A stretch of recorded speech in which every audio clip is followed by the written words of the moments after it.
बाबरीचं घुमट कोसळताच जे पळून गेले हे आमचं काम नाही म्हणणारे आता छाताडाची भाषा करतात। आम्हाला रामभक्ती आणि हिंदुत्व शिकवू नका। संजय राऊत यांची नाव न घेता फडणवीसांवर टीका।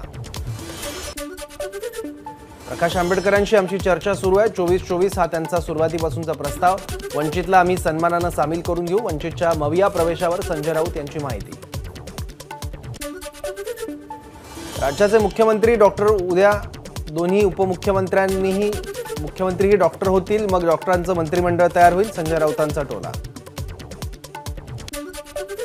आज संध्याकाळी देवगिरी निवासस्थानी अजित पवार यांच्या उपस्थितीत अजित पवार गटाच्या आमदारांची बैठकीत जागा वाटपावर चर्चा होणार। शिंदे गट आणि अजित पवार गटाला समान जागा मिळाव्यात, अजित पवार गटाची भूमिका। जानेवारी महिन्यात जागा वाटपासंदर्भात अमित शहांसोबत चर्चा होईल, अजित पवार गटाचे नेते प्रफुल्ल पटेल यांची एबीपी माझाला माहिती। उमेदवारीबाबत तिन्ही पक्ष एकत्र बसून निर्णय घेणार, मात्र शिंदे गटाचे जितके आमदार सत्तेत आले तितकेच राष्ट्रवादीचेही आमदार आलेत, त्यामुळे आम्हाला त्यांच्याप्रमाणेच न्याय मिळाला पाहिजे। भुजबळांची जागा वाटपावर प्रतिक्रिया। जितक्या जागा शिंदे गटाला तितक्याच जागा अजित पवारांना हव्यात, समान जागा वाटप करण्याची अजित पवार गटाची मागणी। आज संध्याकाळी देवगिरी निवासस्थानी अजित पवार यांच्या उपस्थितीत आमदारांची बैठक। मी एकटा नाही, माझ्याबरोबर असंख्य मागासवर्गीय लोक, अनेक आमदारही माझ्यासोबत, पण सध्या ते बोलत नाहीत। योग्य वेळ येईल तेव्हा ते बोलतील। छगन भुजबळांचा आरक्षणाच्या मुद्द्यावर एकटे पडले काय प्रश्नावर उत्तर। भुजबळांनी मला संस्कृती शिकवू नये, तुमचं तुम्ही बघा, आमचं आम्ही बघतो, या शब्दात मनोज जरांगेंची भुजबळांवर टीका। उपोषणासाठी लातूर जिल्ह्यातील गादवड गावातील मराठा बांधव 70 ट्रॅक्टर घेऊन मुंबईला जाणार। 20 जानेवारीला मुंबईला शिधा सामुग्रीसह रवाना होणार। मराठा क्रांती मोर्चाच्या बैठकीत निर्णय। मनोज जरांगेंना मुंबईत यायची गरज पडणार नाही, एका महिन्याच्या आतच परमनंट आरक्षण मिळेल, गिरीश महाजनांचं आश्वासन। मुंबईला जाण्याचा रूट उद्यापर्यंत फायनल होईल, मनोज जरांगे यांची माहिती। जरांगेंच्या समर्थनार्थ नाशिकमध्ये 105 दिवसांपासून साखळी उपोषण, आज या आंदोलनाचा समारोप।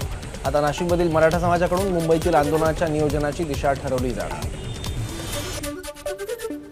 खासदार सुप्रिया सुळे बारामती लोकसभा मतदारसंघाच्या दौऱ्यावर, पुरंदरमधल्या जेजुरी आणि जौर इथं दत्त जयंतीनिमित्त दिली भेट। इम्तियाज जलील यांच्या प्रस्तावावर इंडिया आघाडीत चर्चा होईल, इम्तियाज जलील यांच्या प्रस्तावावर सुप्रिया सुळे यांची प्रतिक्रिया।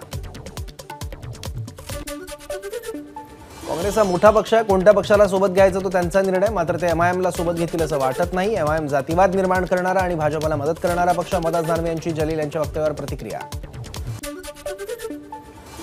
नागपुरात काँग्रेसच्या स्थापना दिनानिमित्त 28 डिसेंबर रोजी काँग्रेसची है तैयार हम रॅलीच्या अशोक चव्हाण, विजय वडेट्टीवार आणि इतर काँग्रेस नेत्यांनी केली तयारीची पाहणी। सिंधुदुर्ग जिल्ह्यातील माणगाव येथील दत्त मंदिरात दत्त जयंतीचा उत्साह, सोहळ्याला भाविकांची मोठ्या प्रमाणात गर्दी। पश्चिम महाराष्ट्रासह गोवा, गुजरात, कर्नाटक राज्यातील भाविक दर्शनासाठी सिंधुदुर्गात दाखल। पंतप्रधान मोदी नवी दिल्लीतील भारत मंडपम येथे वीर बाल दिवस निमित्त आयोजित कार्यक्रमात सहभागी, तरुणांच्या मार्च पास्टला दाखवला हिरवा झेंडा।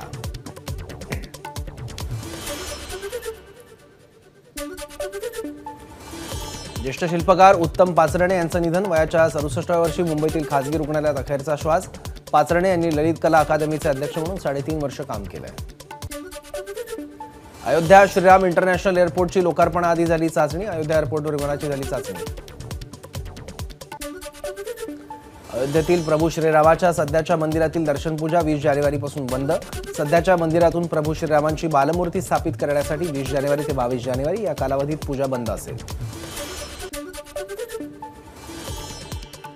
धुक्यामुळे दिल्लीत 333 विमानांच्या उड्डाणांना उशीर, तर महाराष्ट्रातून धावणाऱ्या रेल्वे गाड्यांना 7.5 तासापर्यंत उशीर। नवी दिल्लीत पारा घसरला, सगळीकडे धुक्याचं साम्राज्य, नागरिकांना धुक्यातून काढावी लागते वाट। उत्तर प्रदेशच्या पिलभीतमध्ये एका फार्म हाऊसच्या भिंतीवर वाघानं मांडलं ठाण, ग्रामस्थांनी वाघाचा व्हिडिओ काढून पाठवला वन विभागाला। निवासी भागात वाघ आल्यानं नागरिकांमध्ये भीतीचं वातावरण। एबीपी माझा, उघडा डोळे बघा नीट।